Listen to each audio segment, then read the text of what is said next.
मुंगेली जिले के चर्चित सेक्स रैकेट मामले में हर रोज नया मोड़ आ रहा है। इस हाई प्रोफाइल मामले में मुंगेली के कई बड़े नाम शामिल हैं, मगर इस मामले में आरोपी मुन्ना खान को पीड़िता द्वारा पहचानने से इनकार करने के बाद और भी उलझता दिखाई पड़ रहा है। बंधक बनाकर लगातार ग्राहकों को परोसने की बात करने वाली पीड़िता किसी तरह बचकर मुख्य आरोपी दीपक धमीजा और उसकी पत्नी अंशु पांडे के चंगुल से छूटी थी, जिसके बाद उसने मुंगेली के कोतवाली थाने में करीब 10 लोगों के खिलाफ एफआईआर दर्ज कराया था। इस मामले में पुलिस ने सप्लायर की भूमिका निभाने वाली काजल उर्फ सुनीता श्रीवास को सबसे पहले गिरफ्तार किया था।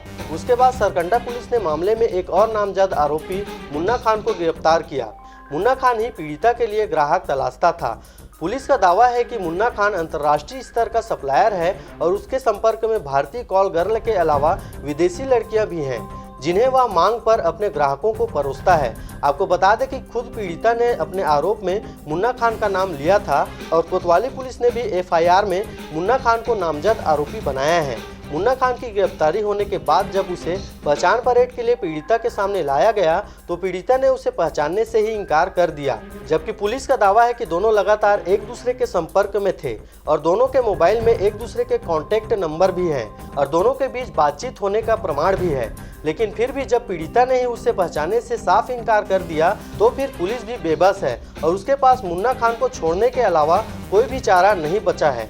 वहीं पुलिस मान रही है कि शायद इनमें आपस में कोई समझौता हो चुका है, लेकिन मामले के प्रमुख आरोपी को पीड़िता द्वारा पहचानने से इनकार किए जाने के बाद मामले में दिलचस्प मोड़ आ गया है। आपको बता दें कि मुंगेली सेक्स रैकेट मामले में एक नामजद आरोपी धर्मू भारती ने चकरभाठा में खुदकुशी कर ली थी।